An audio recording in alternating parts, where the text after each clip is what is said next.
राजा की 3 सीखें। बहुत समय पहले की बात है। सुदूर दक्षिण में किसी प्रतापी राजा का राज्य था। राजा के 3 पुत्र थे। एक दिन राजा के मन में आया कि पुत्रों को कुछ ऐसी शिक्षा दी जाए कि समय आने पर वो राजकाज संभाल सके।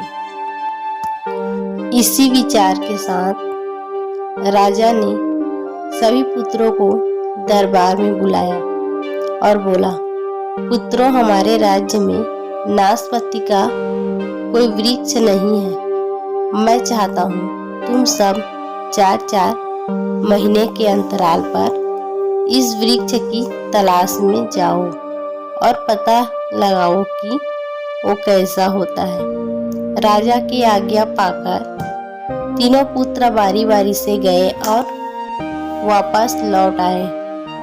सभी पुत्रों के लौट आने पर राजा ने पुनः सभी को दरबार में बुलाया और उस पेड़ के बारे में बताने को कहा।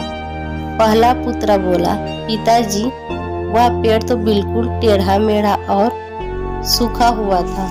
नहीं, वो तो बिल्कुल हरा भरा था, लेकिन शायद उसमें कुछ कमी थी क्योंकि उस पर एक भी फल नहीं लगा था। दूसरे पुत्र ने पहले को बीच में ही रोकते हुए कहा।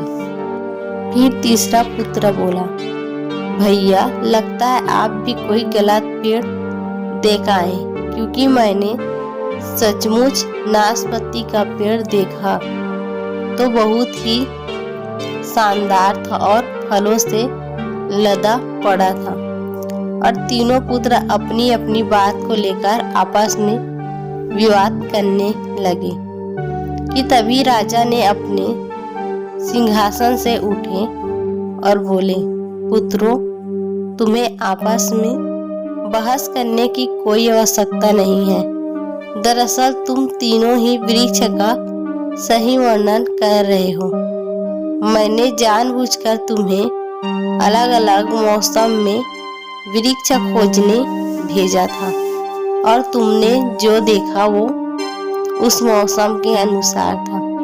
मैं चाहता हूँ कि इस अनुभव के आधार पर तुम तीनों बातों को गांठ बांध लो।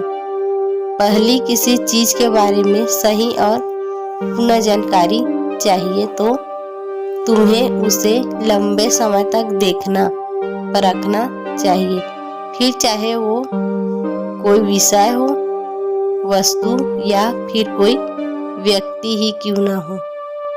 दूसरी, हर मौसम एक सा नहीं होता। जिस प्रकार वृक्ष मौसम के अनुसार सूखता है, हरा भरा या फलों से लदा रहता है, उसी प्रकार मनुष्य के जीवन में भी उतार चढ़ाव आते रहते हैं।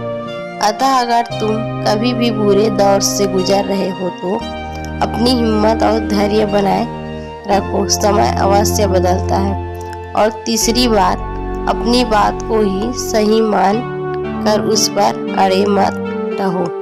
अपना दिमाग खोलो और दूसरों के विचारों को भी जानो। यह संसार ज्ञान से भरा पड़ा है। चाह कर भी तुम अकेले सारा ज्ञान अर्जित नहीं कर सकते। इसीलिए भ्रम की स्थिति में किसी ज्ञानी व्यक्ति से सलाह लेने में संकोच